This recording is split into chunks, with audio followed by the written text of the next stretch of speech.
ఇవాళ ప్రాజెక్టులు కడతాం, అక్వైరీ చేసుకుంటాం, ప్రభుత్వ కార్యాలయాలు కడతాం, గవర్నమెంట్ అక్వైరీ చేస్తుంది. మన ఫార్మాసిటీ పేరిట 13,000 ఎకరాలను ఎట్లా అక్వైరీ చేసావు? అక్కడ ₹1,00,00,000 ₹2,00,00,000 విలువ ఉన్నప్పటికి కూడా నువ్వు అక్వైరీ చేసి 10 లక్షల రూపాయలకు అక్వైరీ చేస్తున్నావు. ఏదో ఒక అక్వైరీ చేయాలి కదా.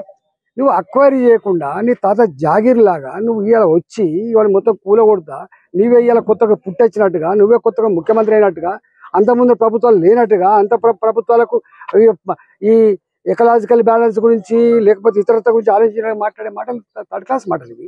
నేను అడుగుతా ఉన్నా, ఇలా వాళ్ళు అంటున్నారు మేము చెరువులను కాపాడాలి. నేను అంటున్నా, చెరువులు కాపాడే ధైర్యం నీకుంటే, దమ్ముంటే, నిజంగానే ఆ మంచి అభిప్రాయం అనుకుంటే నా హుస్సేన్ సాగర్లో తాగే నీళ్ళు లెక్క తయారు చేయి ఫస్ట్. ఇవాళ హైదరాబాద్లో ఉన్న అన్ని చెరువులు పంట పొలాలకు నీళ్ళెచ్చుడు కాక అవన్నీ కూడా మురికి కూపాలుగా మారిపోయినమాట వాస్తవమా కాదా? ఇవాళ ఆ చెరువు చుట్టుపక్కల ఉన్న వాళ్ళు దుర్గంధపూరితమైన బతుకుతున్నారు. ఈగలు, దోమలు, గుర్రపు డెక్క వాసన, అసలు జ్వరాలు. ఎవరు కట్టుకున్నారంటే తక్కువ ధరకు వస్తుందని చెప్పి వాళ్ళు కట్టుకున్నారు. నేను అంటున్నా ప్రభుత్వాన్ని, ఇవాళ మీరు వాళ్ళకు సామాన్యులు కావచ్చు, వాళ్ళు నీతో యుద్ధానికి రాకపోవచ్చు, వాళ్ళు కోర్టు మెట్టెక్కే డబ్బులు లేకపోవచ్చు, కానీ వాళ్ళ ఏడుపు, వాళ్ళ కన్నీళ్ళు, వాళ్ళ ఉసురు నీకు తాకకుండా పోదు. గుర్తుపెట్టుకో. నువ్వేమనుకుంటున్నావు? ఇలా ఏ ఉపాధి కల్పిస్తా అని చెప్పినవో, పేదలకు అండగా ఉంటా అని చెప్పినవో, పేదల బతుకుల్లో వెలుగు నింపుతా అని చెప్పినవో, నువ్వు అనేక రకాల హామీలు ఇచ్చినవో, ఇలా మహిళలకు 2,500 రూపాయలు ఇస్తా, భూమి లేని వాళ్ళకు 12,000 రూపాయలు ఇస్తా, నేను ఇది ఇస్తా ప్రగల్భాలు పలికినవు. ఇచ్చుడు పక్కకు పెట్టు. నీ పెన్షన్లు, నీ బియ్యం కార్డులు, నీవన్నీ పక్కకు పెట్టు. కానీ వాళ్ళ కాళ్ళ మీద వాళ్ళు బతికేటువంటి సామాన్యుల బతుకుల్లో మట్టి కొట్టి నువ్వు వాళ్ళ జీవితాల్లో ఇలా నిప్పులు పోసి నువ్వేం సాధిస్తావని చెప్పి రేవంత్ రెడ్డి అడుగుతున్నాను. నీకు ఏం మానవత్వం ఉంది? నువ్వు అనుకుంటున్నావు నువ్వు చాలా గొప్పగా చేస్తున్నా. కొద్దిమంది తెలియని వాళ్ళు, సోషల్ మీడియాలో ఉన్నటువంటి వాళ్ళు కావచ్చు, కొద్దిమంది తెలియని వాళ్ళు ఏమనుకుంటారంటే నిజమే చెరువులు అక్రమంగా ఆక్రమించుకున్నారని చెప్పాను. అరే అక్రమంగా ఆక్రమించుకున్నారా, సక్రమంగా ఆక్రమించుకున్నారా బయటపెట్టు.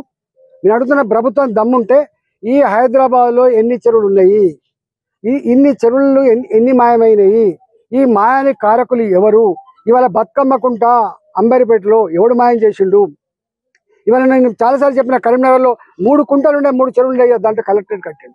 ఇవాళ అనేక చెరువులు, అనేక కుంటలు. ఇవాళ ఇక్కడ కృష్ణకాంత్ పార్క్ ఉంటుంది, ఈసుబుడలో ఉంటుంది, అనేక చెరువులు. మాసప్ ట్యాంక్, దాని పేరే మాసప్ ట్యాంక్, ఇలా క్రికెట్ గ్రౌండ్ అయిపోయింది.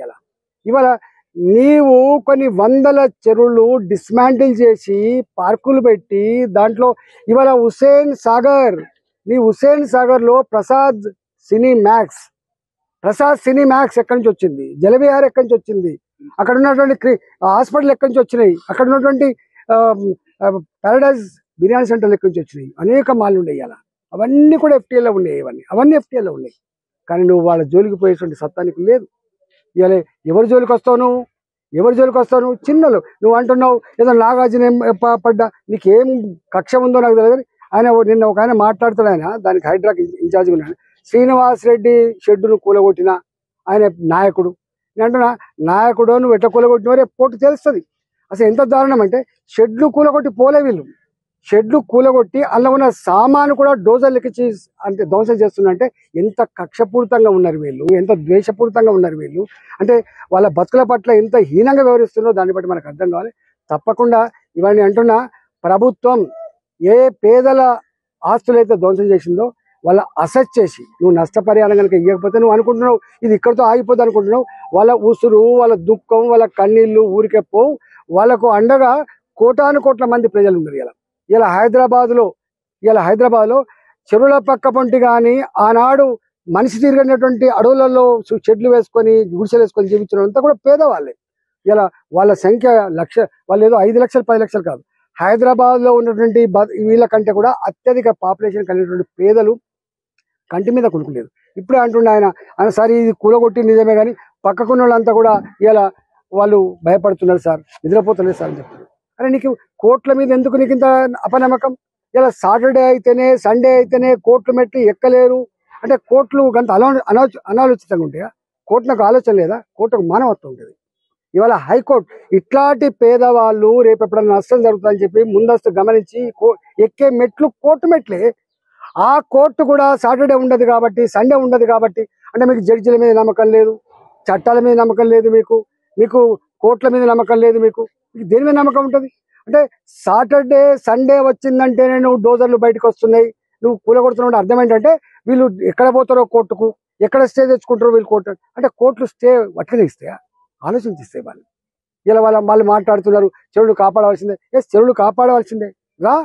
నీ భూమి ప్రభుత్వ పరమైన భూమి ఎంత ఉంది, ప్రైవేటు పరమైన భూమి ఎంత ఉంది, కాపాడుద్దా? ఇవాళ ఈ నల్ల చెరువులో పేదల గుడిసెలు పీకి వాళ్ళ జీవితాల్లో మట్టి కొట్టినటువంటి దుర్మార్గ ప్రభుత్వం ఎక్కడ కూడా తప్పించుకోజాలదు. తప్పకుండా ప్రజలు చాలామంది మేధావులకి నేను విజ్ఞప్తి చేస్తున్నా, పర్యావరణవేత్తలకు విజ్ఞప్తి చేస్తున్నా, మీరు టీవీలలో ఈయన చేసే పని చూసి ఆహా ఓ అనేటువంటి వాళ్ళకు రా ఎంక్వైరీ చేయండి.